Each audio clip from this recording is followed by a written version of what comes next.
Welcome to the Gridiron Expert. I'm Connor Hippett. Next up on our team previews, we're going to be looking at the Texas State Bobcats. And joining us on the channel today to discuss a little bit more about the Bobcats is Kef Chardello. Kef, welcome to the channel. Thank you so much. I'm glad to be here. Glad to talk some ball with you, Connor. Always love to talk about the Texas State Bobcats, especially. They've had a lot of changes, so there's a lot to go over. We have plenty to talk about today for your preview. Well, before we start getting into all these new phases for Texas State this fall, Kef, please tell our viewers where they can find your content. Absolutely. The biggest place is YouTube. Win Now or Get Bent is our channel. I do a podcast mainly over Texas State football. We cover a lot of other things as well, specifically surrounding Texas State. You can check us out there on YouTube for the video. On audio, we're on Apple, Spotify, anywhere else you get your podcast. You can go check that out. I cover Texas State for the San Antonio Express News. I also do a spring preview for Athlon Sports. Just anything Bobcats. You can catch me around on Twitter, especially at Kef_C, KEFF_C. You can check me out there. I guess I should have called it X, the everything app, whatever you want to call it now these days. But yeah, we're all over the place. Go check us out on YouTube though if you're interested in some Bobcats. All right. Well, you mentioned a lot of moving parts, a lot of new for Texas State this fall. And when you talk about the moving parts, there has been some recent changes in the quarterback room. I mean, there was a lot of transfers coming in, and then there was a late transfer out in the spring portal window. So, run us through this quarterback room. Who do you ultimately expect to be quarterback one? If there's no alpha in this room, is there going to be two or three guys potentially getting significant snaps this fall? I think it's right now it's at a QB1A, QB1B type situation. That's how open the competition is. A little bit of context for it. Last season they had Jordan McLeod, who's starting at quarterback, who had an incredible career, over 10,000 yards passing, over 100 touchdowns. He played at South Florida, Arizona, James Madison, and then Texas State. So he was a journeyman, but in 2023 he won Sun Belt Offensive Player of the Year while at JMU and then transferred to Texas State. Didn't put up the same numbers, but still had pretty good results with the Bobcats finishing 8-5, getting a bowl game win in the First Responder Bowl on his way out the door. Now he's at the Tampa Bay Buccaneers on their training with them, trying to make the team down in Tampa. So now that leaves quite the void behind center for the Bobcats.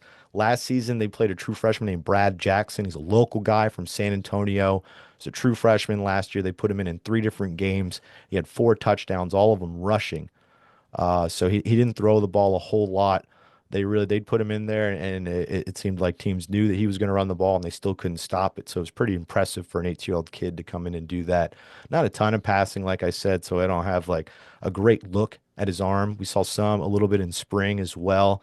It seems like that he is the front runner going into it, especially after they played a true freshman, and that's one guy that they are returning after having such a vacuous hole in that quarterback room.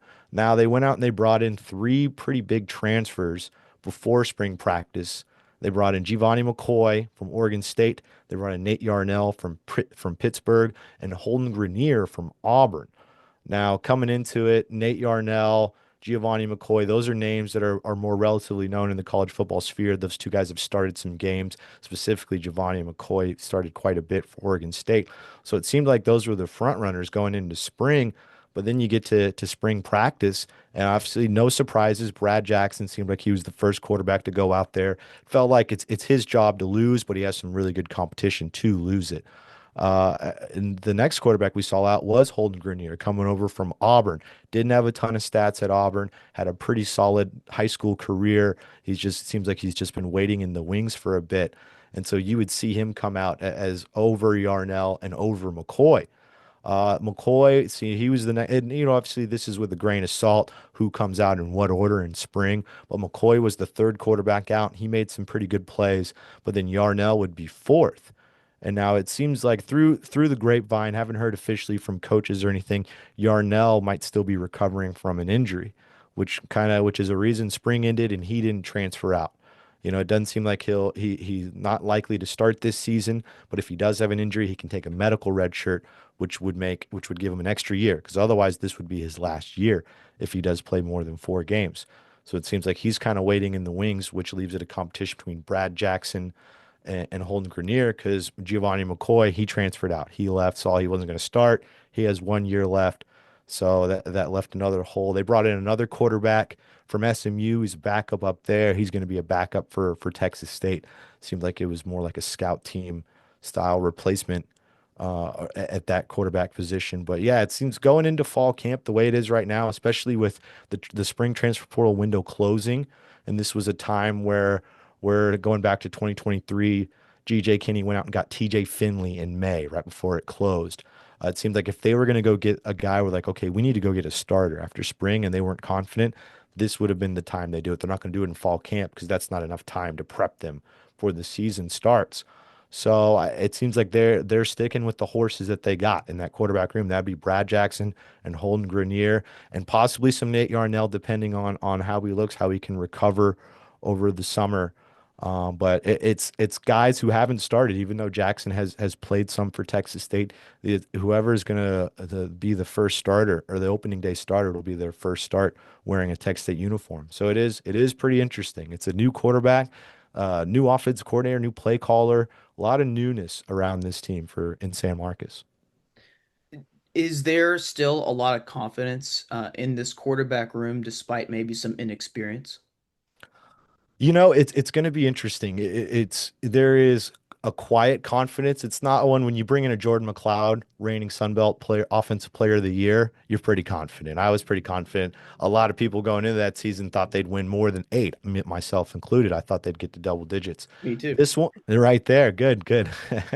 It's a little more reserved this year because you'd see Brad Jackson come in, situational packages. They'd direct snap to him. He'd run the ball. He'd run over some guys. He looked really good running the ball. It almost, and I take this with a grain of salt as well. It kind of reminds me when Avery Johnson was a true freshman for Kansas State, and they'd pepper him in when Will Howard was the starter, and they'd pepper in Avery Johnson. They're like, man, this guy can really do some things with his legs before they eventually let him take over. I think they're looking at Brad Jackson as like a Texas State version of that, where you can have somebody who does some really special things with their legs. They don't see it. They don't seem like it. They surprise you a bit, especially with the toughness at the end of runs. Really, what he can do with his arm, we won't know that until we really see it in game when they let him air it out, because they weren't letting him air it out in his 3 appearances. He made the most of it, finding the end zone, but he was not throwing the ball. It was definitely when he goes in there, they're going to run the ball. And keeping that in mind, I could see this team that was more 50-50 last year, leaning more towards the pass. It'll go more towards the run this season. You have a quarterback who can run, who's been proven he can do that, and they have some running backs coming back, and even some that they've brought in through the transfer portal.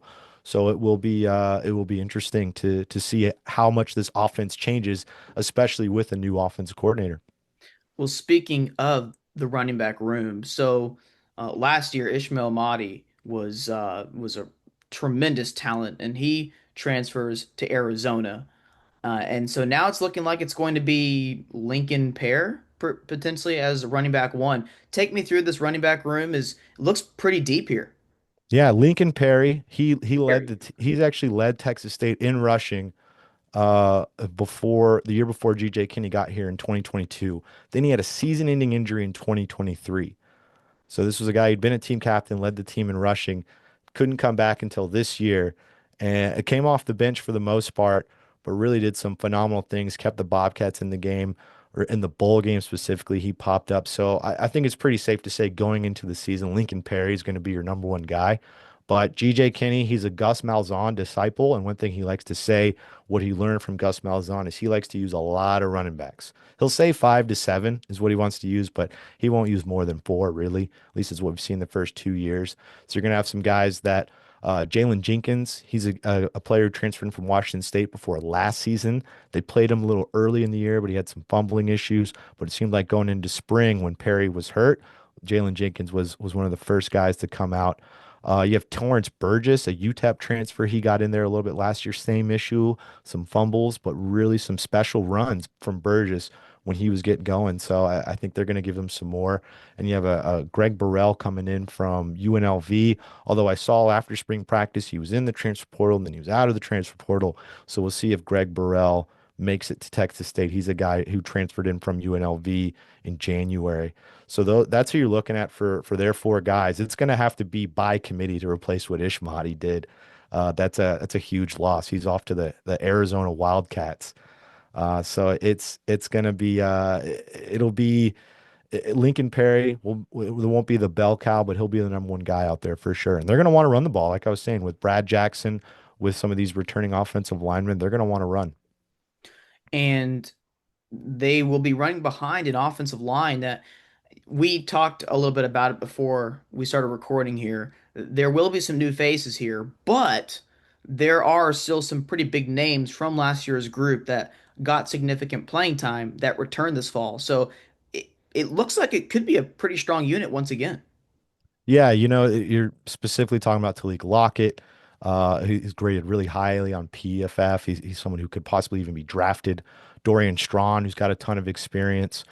Even Emeka Bebo, who hasn't started a whole lot, but he's gotten in there and played quite a bit. Those are three of their main guys. Otherwise, it's going to be a lot of new players on this offensive line. They lost Nash Jones. He's playing for the Chargers now. They lost Chase Todd at center, so they're gonna have to figure out that center position, that really important position in the middle of the offensive line, calls out the protections and everything. It's of In this day and age, it's so hard, especially for a G5 team, to have that retention and get a lot of guys back. So we're looking at new starters across the board. Now, Texas State, these coaches, they went out and they worked that transfer portal and they're bringing in like 50 guys, and I'm not even exaggerating, from the transfer portal that are coming in this season. If that's something they've done, they did it last year and did it the year before, where when you lose a lot of players in the transfer portal and you got to make up for it. I mean, after spring practice ended about 2 weeks ago, they announced 15 transfers that came in, including three new wide receivers, some more offensive linemen, more defensive linemen. So it's a constant battle to keep the depth chart in place. But they've done a good job of keeping some key starters on this offensive line, and that's going to go a long way for them running the ball. You mentioned a few of those transfers coming in the receiving room. Now he was I don't think this guy was a recent transfer in, but he did transfer in a little while ago, and that's Tyron Smith from Cincinnati, formerly at UTEP, where he had over 1,000 yards receiving there in 2022, I believe it was. So Smith has elusive speed. He's kind of a home run hitter here. And again, you mentioned a lot of transfers here. Who do you think is going to ultimately be wide receiver one, or will there be an alpha in this room? Yeah, and unfortunately with Tyron Smith, he didn't make it. He was announced and everything, but yeah, that was something that we learned pretty recently in spring practice, that he was somebody that they definitely at that slot position they would have utilized, something that they utilize quite a bit. They've got a couple returners, and Chris Don did some special things last year, and same with Bo Sparks. Bo Sparks transferred in from Utah Tech for last season. So if you have some returners, you're going to get them out of those two guys. But otherwise, they have like Shamar Kirk coming in from Miami. Some of the most recent ones with Cal receiver Maven Anderson, Southern Miss receiver Tyquilin Mims, and Texas Tech receiver LJ Johnson. Those were ones that they just announced very recently in the last couple of weeks after spring practice. So that's another position that's seeing quite the turnaround. Really, they're gonna lean on some freshmen. This is the one position, or even not at least some redshirt freshmen, where they have acquired some really good high school prospects over the last two classes at the wide receiver position that have kind of been waiting their turn behind guys like Joey Hobart and Jaden Williams and some of these other special players from last year. That now you're looking at them like Kylan Evans and a Skylar Lewis, and there's going to be a lot of names that we haven't seen do a whole lot of stuff, especially Kylan Evans. He's the one tall receiver that they have at 6'2", 6'3". They really need some height. Even these transfers, not a lot of guys over 6 foot. So it's going to be a lot of the high school recruits. It would talk a lot about transfers, especially in this day and age with college football, trying to keep up with them like a Tyron Smith. They're in, they're out. So, I mean, so it can make your head spin trying to keep up with who all is here and who's not. You almost have to wait for fall camp, and even then, it's not safe. So But what's the that's the deal with oh, go ahead. Tyron Smith? I don't know exactly what happened there, but they even announced him. They officially announced him for Texas State. It seemed like he was gonna be in there, and then I don't know. Don't know what happened. Don't know if there was a holdup with the transcript, if he got a better offer somewhere. I didn't see he was somewhere else. If who knows? Who knows what's going on with that situation? But This is why we it do the previews though, because like there's so many exactly. moving parts, and this is why for our viewers, this is why we wait till about this latter part of May to really get into, especially these G5 previews, because there's so many moving parts with these rosters, and you Yeah. get a better idea of what your team's going to look like when you get to late May, early June. Like you said, nothing's safe in today's world, but it's certainly a better idea at this point than it was 2, 3, or 4 weeks ago. So. Exactly. Yeah. If we had done this even last month in April, we would be having to do a correction around this time anyway. And who knows? Maybe by July, August, we'll need to do another correction here. So if we got to chime back in, we can do that as well. So ultimately, in this receiver room, so Chris Don does return from last year, and he was I believe he was fourth. Yeah, he was fourth in regards to production last year in the receiving department. But like you mentioned, there's going to be some freshmen that are stepping up. Is there a confident, hey, we're going to go to this guy when it's a clutch situation. We need someone to make a play on third down here. Is there that guy, or is there still some moving pieces here? Oh, I'd put Don in there. Absolutely. I mean, you said he was fourth. I imagine he was behind Joey Hobart, Jaden Williams, and then Cole Wilson. Cole Wilson, who transferred off to Baylor. Joey Hobart's with the Seahawks, and Jaden Williams is on the Raiders. So those are three really good players that are gone. So he was fourth behind some terrific players. So that should tell you a lot about his talent. And I think going into this season, he's going to be their clutch guy. Like, oh man, okay, 3rd and 9. We need someone to get that ball. I'd put him in there, and I'd also put Bo Sparks in there. He showed a lot of what he can do, especially he might not be like that third down safety blanket that I envision Chris Don being, but what Bo Sparks can do is he's so fast. He's real special in punt return. He had in one game, he had two 80-yard punt returns in one game last season. There's two talented receivers returning. There is a lot of new faces that are going to be around, but it's going to be a lot of freshmen and a lot of those two guys, along with some of these transfers scattered in there. So moving on to the Texas State defense.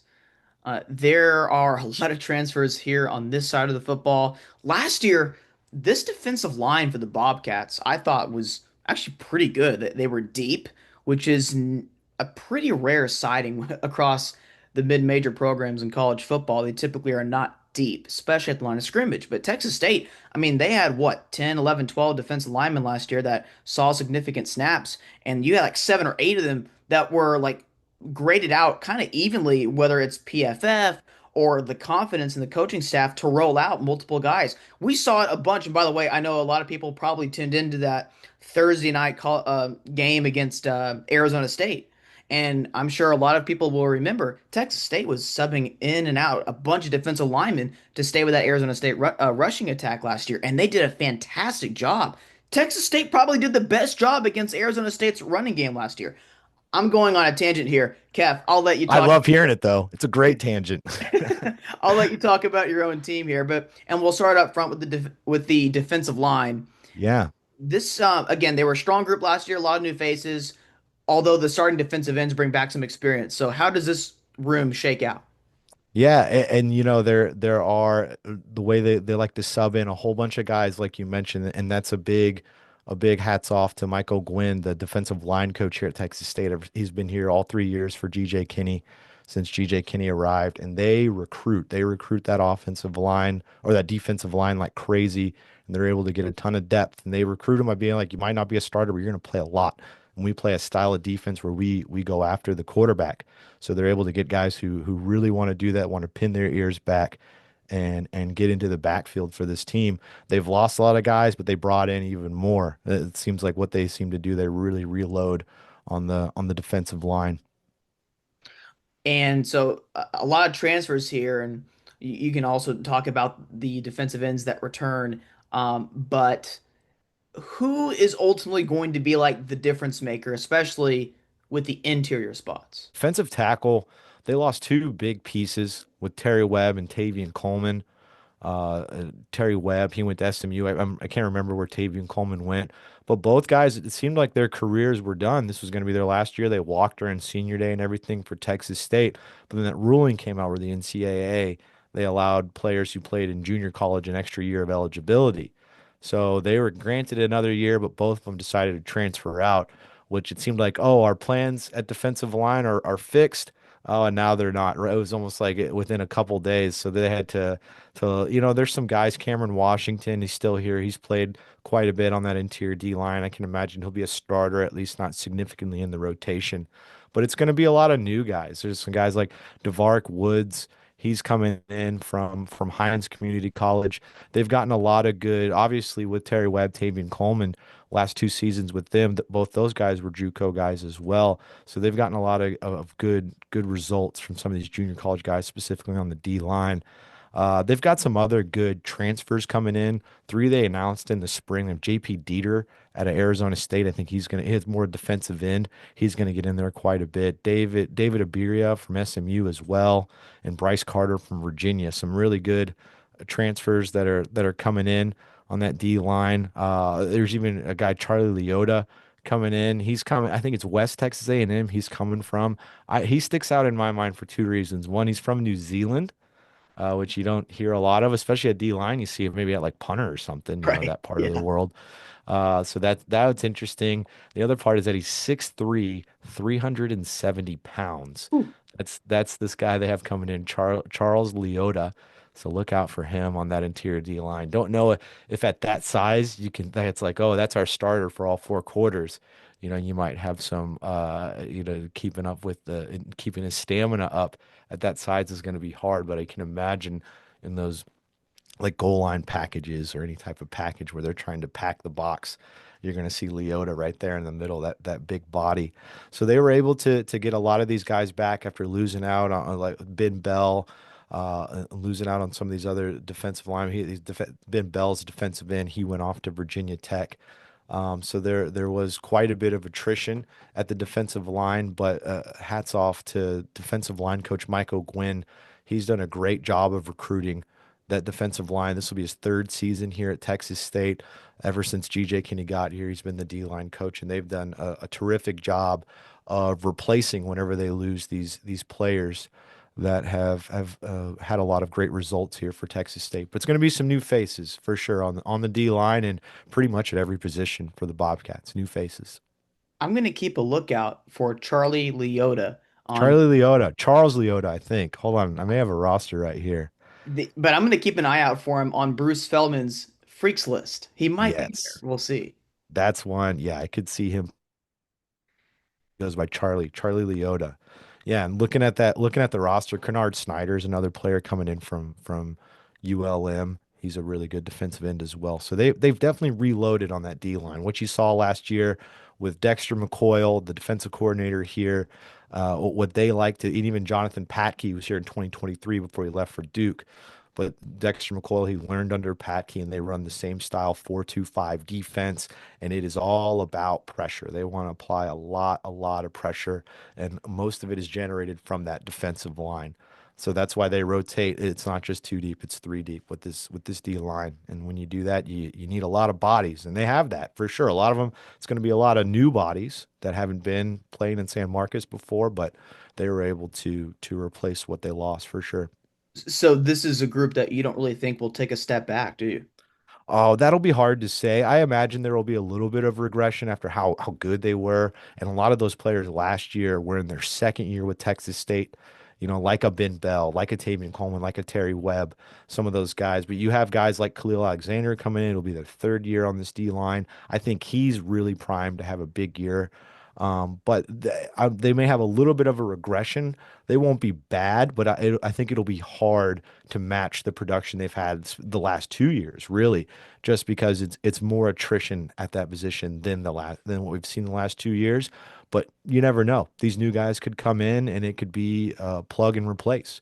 as far as the scheme for this defense. But it's hard for me to believe that they will match or even surpass what they've done. But I don't think they will regress so much that they're going to lose games. I think it'll look similar enough that it'll be good, but I don't know if it'll have the same outstanding results. I'm especially excited about this defensive end room. You mentioned Kennard Snyder coming in from Louisiana Monroe. I do want to mention for our viewers, this was someone that the ULM folks were like really high on last year. He came in from Iowa State a season or two ago, and back in 2023, he had 14 and a half tackles for loss, 5.5 sacks, and then last year, didn't have quite that level of production. Still had a couple of tackles for losses, a couple of sacks, but yet he does have some upside. And obviously, you mentioned the starting group of defensive ends that returned this year, and they have some experience with Texas State being in their being in the program before. But yeah, I mean, again, especially the defensive ends, they have some upside here. Yeah, absolutely. I mean, even Khalil Alexander, he's probably the headliner just because he's done some really great things the last couple years. There's a young guy, Jalazen Landry. He finally started to get some more play last year, started to get in there, especially the bowl game. He was playing quite a bit. He's wearing number 6 on that D line. I could see him either starting or being heavily in the rotation, him and Snyder at that defensive end spot. There's a couple guys, two Jackson, Tymir Jackson and Jeremy Jackson, not related, but two players named Jackson that played defensive end that they're pretty high on as well. I know one of them's out of JUCO. I don't know if both of them are JUCO, but again, like I was saying, they've gotten a lot of dividends out of these junior college players. So you're gonna see a lot of those guys and a lot of the new guys. I mentioned JP Dieter earlier out of Arizona State. He's somebody that really makes my eyebrows raise. I'm like, that's a really a good looking player. I don't know if the skill set and everything matches a Ben Bell, but you look at the body type and everything, and it's very similar to that. So it'll be interesting to see how they'll especially replacing the production of a Ben Bell. Now he only played 4 games last year. Right. He ended up taking that red shirt and then transferring out. But even still, like just that finding that guy that can really just get in the backfield whenever they want at will is pretty big for this defense, and it's going to be up for grabs. Right now, it seems like it's going to be it'll be Khalil Alexander based on what he's done in years past, but it'll be interesting to see what these new guys can come in there and do because they're all going to get a chance to play. That's why as spring ends, you see some positions, a lot of guys will transfer out. But you think of like a quarterback position where there's only one guy who's starting on this defensive line. These guys come in knowing even if I'm not the starter, I'm going to play a lot. I'm going to play a full quarter, maybe even 2 full quarters, and I'll have plenty of time to rest and get in there and be a fresh body.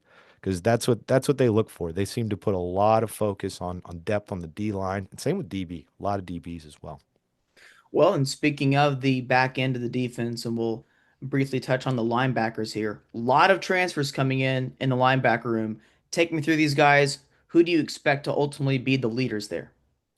Oh man, they have a returner in Traylon Payne, and he started to do some really good things, look good in the bowl game as well. So I think you can just about pencil him in as a starter there. But it is a lot of new guys. I mean, they're even moving a Michael Boudin. He's been a DB here at Texas State for the last few years, and they're moving him inside to linebacker. So that one's going to be really interesting to see the Is he movement from undersized DB. though? No, he's actually pretty big. In fact, let me here I can find him. He is 6'4", 225. In fact, he's added not much weight, maybe like 20 pounds. We got to interview him in the spring, and I was like, oh yeah, he looks like a linebacker now. So that'll be interesting because the fact that they even gave him the podium treatment at spring football, where they pick, okay, let's bring out a player to talk to the media, and they picked Boudin. That tells you they're thinking pretty highly of him, despite going from DB to linebacker. So those two guys, those are returners that I could really see in there and turn into starters. But then you have like Terrence Cooks, who's coming in from Texas. You have Chance Johnson, who's coming in from Texas A&M. Aiden Cooks, who's coming in. He's a JUCO player. I'm sorry, Prairie View A&M. So they have a lot of talent at that position because it was a little underwhelming last season after they lost some guys following the 2023 season.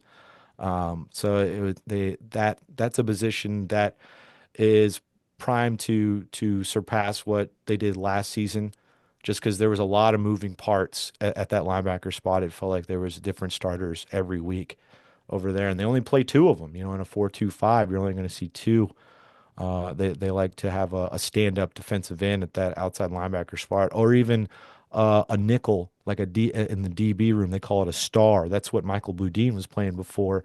They're almost level with the linebackers in where they stand. You know, standing on like a going after the tight end or a slot receiver. So it is an interesting defense. It'll I think you can pencil in Payne as a starter just based on what he did last year, but it is going to be some new faces. Like like we're saying with all these positions, it's going to Right. be quite the competition in fall. That's the story in today's era of college football. New Yeah. faces and moving pieces for sure. Um, in the defensive secondary, so this group has improved over the last couple of years compared to like when you look at Texas State in 2021, 2022. Um, there's some returning production here, a lot of transfers here as well. Take me through this room. Do you think that they can be just as good as last year? I know that they lost. I think there was their best cover corner to Michigan State, I believe. Yeah, Josh Eaton. Yep, they sure did. He was a terrific player here 2 years. Was the if not the heart, he was at least the vocal cord of this defense. He was quite a he loved to talk and get this team riled up and brought a lot of energy. And you know, good for him for getting to move on to a P4. It's always tough for fan bases whenever a player leaves. But for me, as someone who covers the team, when you see these guys, they get to move on and extend their careers at a pretty good school. It's always nice. You know, it's bittersweet, but it's always cool for someone like Josh Eaton. But they also lost Chris Mills, who he finished his time at Texas State, 4 years at Texas State after transferring from Mizzou. Those were the two starting corners. They're both gone. But they've brought in some really good players in this transfer portal. They're returning some good guys at corner, but some two big transfers at corner. Kamari Terrell coming in from Oregon, and then Jaden Lawton coming in from Tyler Junior College. You know, we've talked about these junior college players. They've gotten some really good results from them, even at DB, especially on defense. They like to go to the JUCO ranks. But Jaden Lawton, he had some real deal offers. Ole Miss, Houston, Kansas State. I think he was rated the number 8 DB in junior college in the whole nation. So they were able to really quite the coup to get him to come in and turn down those P4s. Obviously, you imagine what they do when they talk to him about that. They're like, you can come in here and you can play. You'll be a starter. You'll be our stud. These other schools are just looking for you for depth. And, you know, and that goes a long way. It's how they're able to get some of these guys to turn down these P4s. And Jaden Lawton definitely answered that call. But even at safety, you have guys like Torrey Spears, who was here for 5 years. He's gone. He's all done. You got Caleb Culp. He's all done at safety. So there's going to be quite the competition at that safety position because it's a lot of new guys, but there are some returning guys like Darius Jackson. He's been here a long time. He actually had to miss all of 2023 with an injury and started to slowly come back in last season. Bobby Crosby's been here a little while, so I could see both those guys being the 1-2 safety for them. Younger guys like Tice Williams and Will Mitchell that haven't played a whole lot. Some new guys like Javis Minette, who's coming in from Wofford, and Chase Davis, who's coming in from Utah State. They'll pepper in there as well. But even Ryan Nolan, he's a returning guy. He's a JUCO guy once again.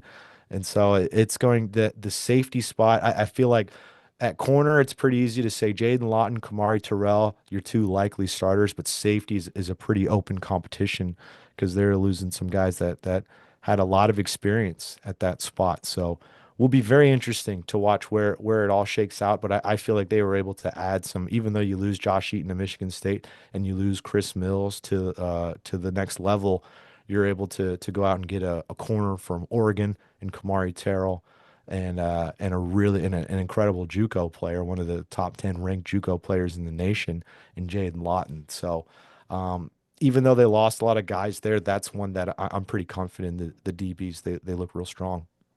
So last year for the Texas State defense, the talk was the returning production, how deep they were, and this year still have some quality depth, but obviously some new faces. But the defense had its moments last year that they played really good, and sometimes they didn't quite live up to maybe what the expectation was. Um, do you think this year from top to bottom, this defense might be better statistically? You know, what's interesting is even last year, where it seemed like it felt a lot of, I could tell from a lot of fans, they felt like the defense regressed. But if you compare the numbers of 2023 and 2024, they actually were better. They were better at opponents' point totals and yards and a few statistics like that, which is really impressive when you consider Dexter McCoyle, the defensive coordinator. His first real collegiate job was 2023, coaching the safeties at Tech State. And then when Jonathan Packey left to be the defensive coordinator at Duke, they promoted him, which is a pretty quick ascension for someone in college football. But this is a guy who played in the NFL for, I want to say, 9 years. So he has a lot of football experience, a lot of football knowledge. And so for a first year defensive coordinator who doesn't have a ton of coaching experience in general to come out and have that type of performance from his defense in his first year, that makes me feel like I could see this team improving. Because if they're going to improve, if he improves, he understands. I'm sure he learned a lot. He's probably a lot of mistakes he made that he won't make this year after 1 year under his belt, because he's a really smart guy and a really good coach for this defense. Now they don't ever shut teams out a whole lot. I know they who was it they whooped up on was ULM at their homecoming. That was the one team they got pretty close. But you don't get a ton of shutouts with this Arkansas team. State was close. Yeah, 41-9. That's a good call. That would have been nice for the Bobcats. But it's this defense, they make a lot of plays. I think one area they definitely need to improve in, and I feel like Dexter McCoyle, a former safety, would tell you they need more turnovers, need more picks. They can strip the ball. They'll get on some fumbles, but really interceptions have been a tough deal for this defense. And I think they're so focused on pass rush, on getting to that quarterback, that it'll leave the coverage a little more vulnerable. I know in 2023 they used to like to do a lot more man. They didn't do as much man last season. So that is one area that they do need to improve. But I do know this style of defense, we saw it under Packey, we saw it again under McCoyle last year, is they're going to get after the quarterback. So there's no doubt about that for sure. But if they can get a little more opportunistic and get some interceptions and get the ball back to the offense then I think you will see an improvement. That it's the main area they need to improve. Yeah, I would not be surprised to see this defense take multiple leaps in improvement this year because you mentioned the pass rush should be there, probably will be there, given how effective they've been at forcing tackles for loss and creating havoc the last 2 years.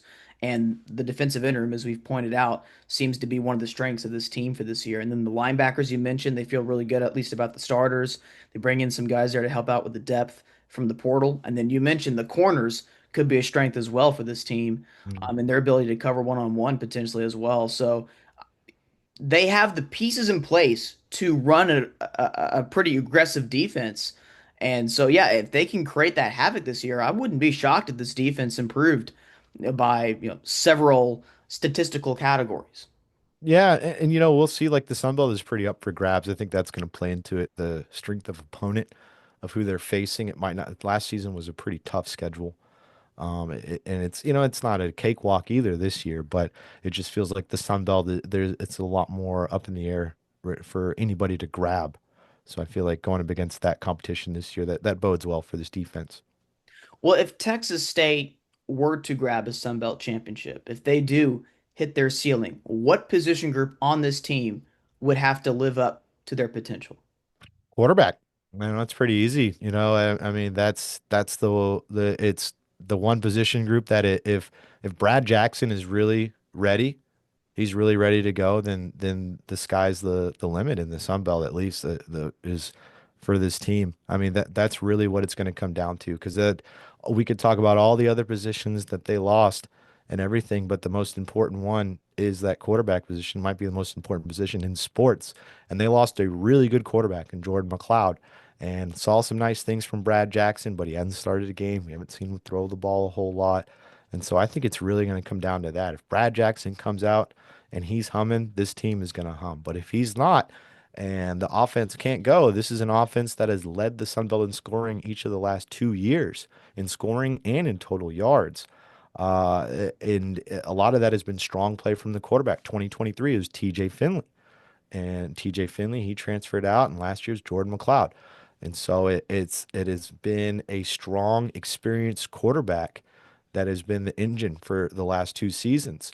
So that's going to be interesting to see because this is a guy they recruited him out of high school, local guy, San Antonio.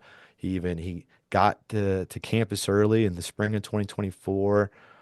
He's very dedicated to the whole process, and it seems like they believe in him quite a bit. But yeah, I think that's going to be that's the biggest position, the biggest question mark. It's probably the easiest one to say as well, but it's very true for this team. There's a lot of unknown behind center, and that unknown is going to really matter as far as their success this season. So outside of quarterback, what position group on the team would you say needs to stay healthy? Like there's still some questions in regards to the two and the three deep. Both lines. I'd give it a tie to both the offensive and defensive lines. The defensive line because the power is the depth, as we were going over before. They like to rotate in 3 units. They want to bring in a lot of different guys at different times for different situations.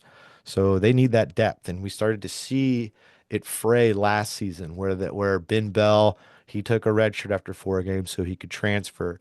Other players like Lange got hurt. Tunmise Adelie, he was a Michigan State transfer. He got hurt. You saw a lot of these guys get hurt, and so it turned it from this is a three deep defensive line to a two deep defensive line. And teams started to get a little bit of leeway. I mean, even in the bowl game against UNT, it was a 2 point win in a game that they were favored to win in by quite a bit. I mean, it was Jordan McLeod versus a quarterback who hadn't started a game since he was a freshman in high school. I don't know if you remember that one. I do remember Uh, that. Yeah, impressive, Baker. Yeah. impressive performance by that young man. I walked away being like, I'm gonna keep an eye on that kid in Denton. And But that should have been one where they because UNT had a lot of attrition themselves.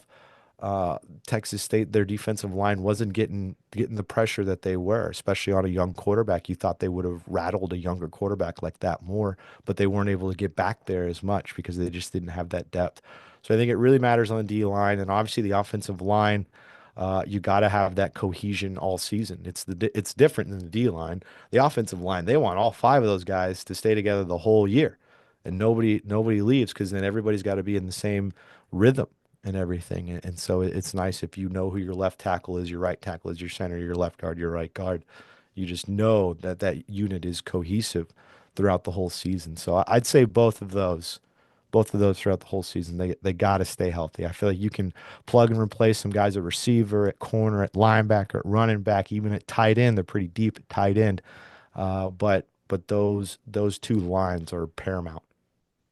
that seems to be a very common theme throughout the country. It's like you ask them what position group needs to stay healthy, and a very common answer what I've gotten is, oh, offense and defensive line. Like, we like a few of our guys here, but if our top guy goes down or if our top backup goes down, we don't feel, tremendous maybe about the 9, 10, 11 guys on the offense and defensive line. So yeah, Kev, really good job previewing the Texas State Bobcats. We appreciate your in-depth analysis. But one last time for our viewers, where can they find your great in-depth analysis on the Bobcats? Absolutely, yeah. On YouTube, as I was saying before, Win Now or Get Bent is our channel. Go check it out, subscribe, all that good stuff. If you're an audio head, if you listen to your podcast in audio, we're on Apple, Spotify, anywhere you get your podcast, you can find Win Now or Get Bent. Then you can find me on Twitter. That's the best place at Keff_C, KEFF_C on the old Twitter X app, whatever you want to call it. And I'll give you a further shout out here for our viewers. Kev is a modest guy, so he's not going to totally brag about himself. But if you guys look in the Athlon preview magazines, the little write-ups that you see for every single team, the Texas State portion, Kev helps out with that. He actually pretty much writes that entire rundown for the Bobcats. And you've done that for how many consecutive years now? 10 years. Yeah, I've done it for a good while for Athlon Sports. I also write for San Antonio Express, dudes. I appreciate your graciousness on that. I write wherever I can write, wherever I've written for the Athletic before, written for College Football Network, did some of that work last season. So, you gotta stay alive in this industry any way that you can. That's right. Yeah, it's a really fun industry to be a part of, and whether you're a freelancer or you have full time, it's a lot of great opportunity out there to put out content. And again, Kev, you do a really good job of that. We appreciate you being on the channel. Thank you, Connor. I appreciate it, man. Had a Yes, sir. blast.